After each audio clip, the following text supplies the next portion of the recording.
Okay, here's kind of a sneak peek of stuff. I'm making these new cages, and was kind of in the middle of stuff. I have some birds out here. Ah, there used to be 6 birds in here, and now there's only 3. Raccoon got in, pushed the cage from this back wall forward before I had this brace on there, and ate 3 of the hens. So now I'm putting in, you can kind of see some feathers hanging there. Now I'm putting in some raccoon proofing. So this is trim coil. Got this awesome roll. It's 24 inches wide by 50 foot. I got off of Facebook Marketplace. Relatively cheap.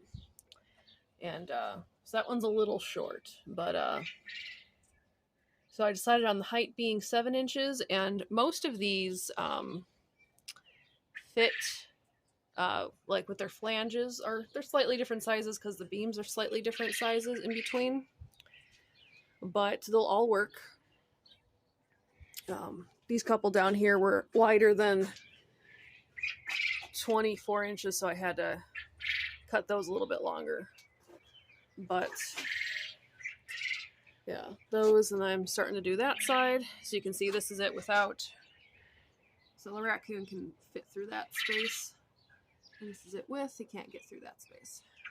So I'm probably going to end up doing the corners as well, putting a little piece to wrap around the corners, because this space is what's left. I don't think a human can get in there, but at this point may as well button it up a little bit more.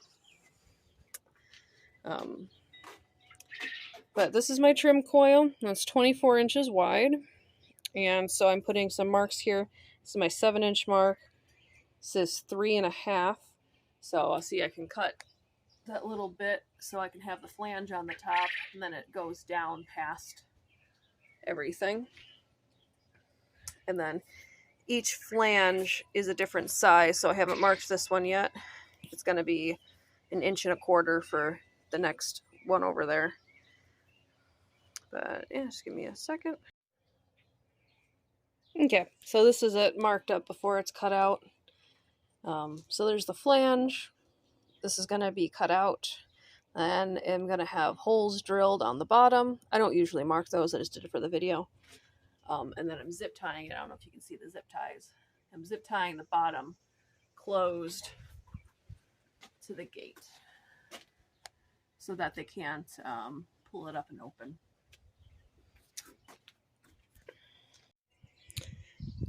And this is it all cut out. And then I basically just take a 2x4 here, line it up with where the flange is supposed to be, and then first I bend it, and then I tap it with a hammer to make it nice and tight.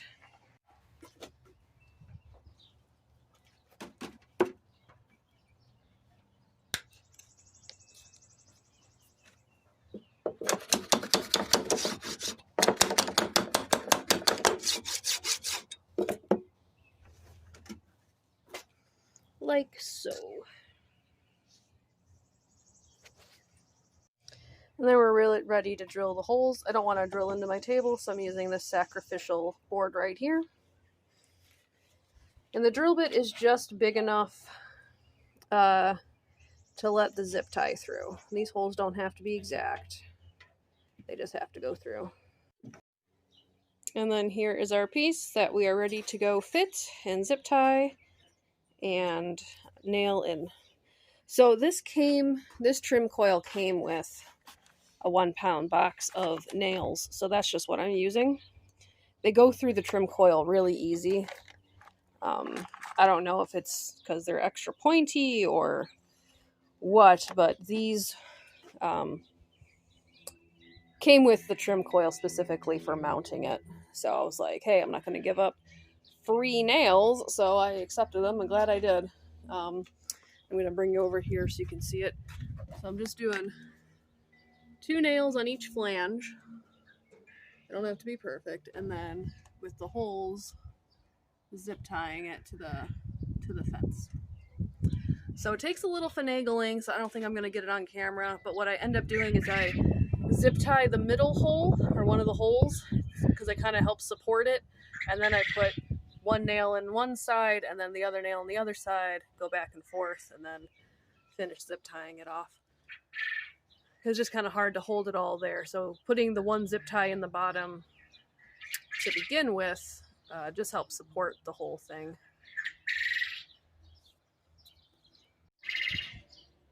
So I maneuvered it into position and I put the one zip tie on right there to hold it in place, and then I'm going to put the nails in and then finish it up.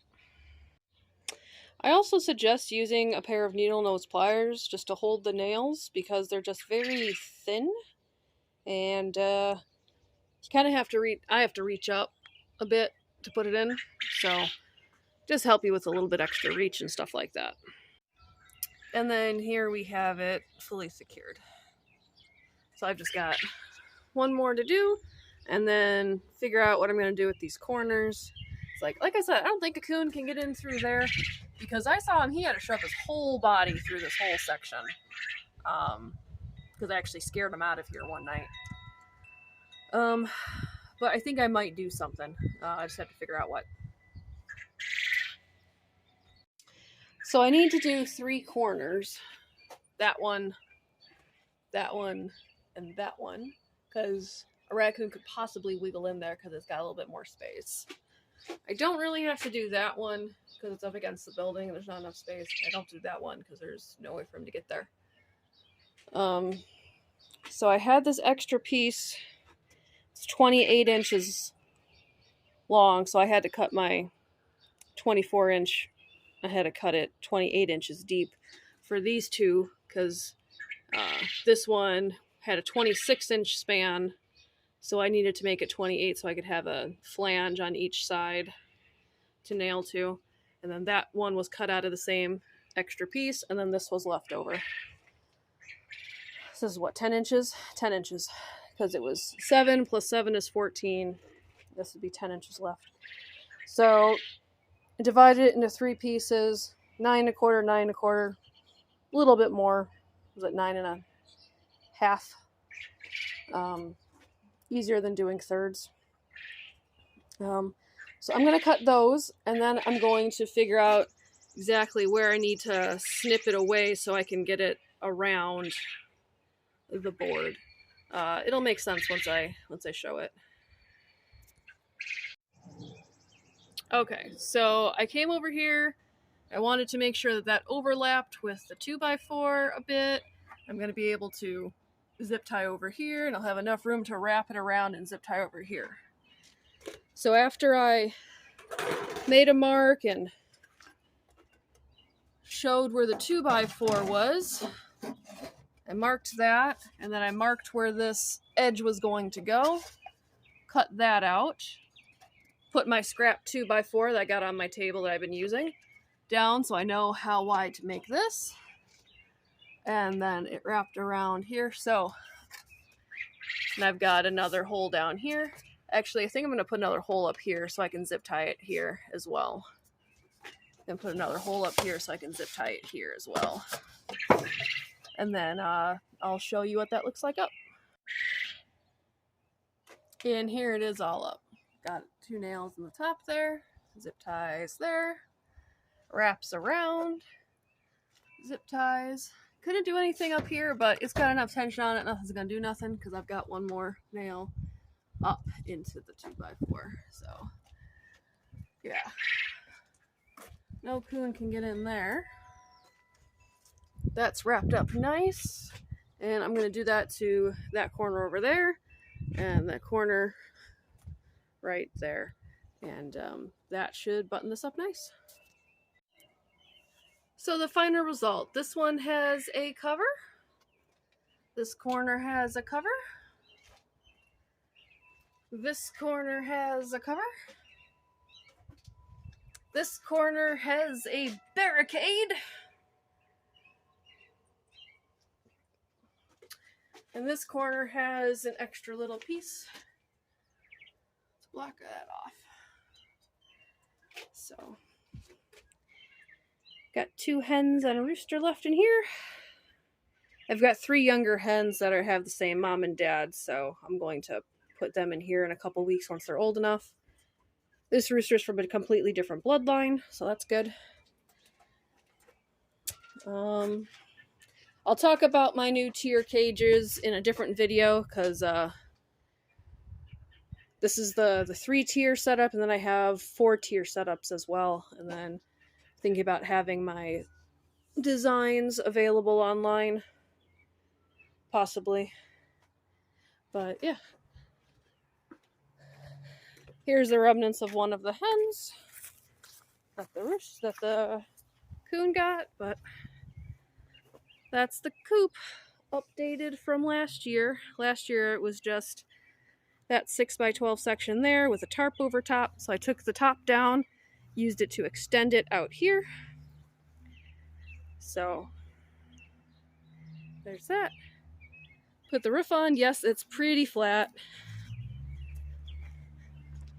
It does have a little bit of an incline, but as you can see, I had to kind of try and tape it up so it's up a little bit higher. But it works.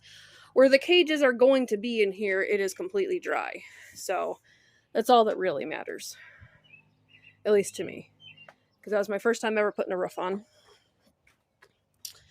But, yeah. Looks good with the new, the Coon Stopper 3000.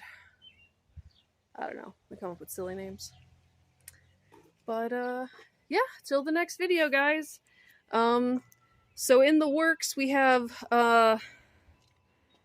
video for the tier cages coming up. We also have video for the IBC tote cages or grow out pens coming up. I've got 2 more there to make sure I do a good video on.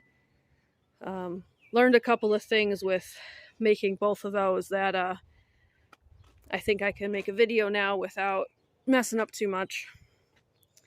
I will not have a video for the roof. One, because I've never put up a roof before and it was new. And there was lots of amateur help and swearing, and that wasn't good. So, no video for the roof. It just needed to get done. So, just getting it done took precedence over videoing it. But yeah, thank you all for liking and subscribing, and thank you for all the new subscribers. I'm going to try and put out some new content that everyone can enjoy. But yeah, thanks again, and till next time. Bye-byes!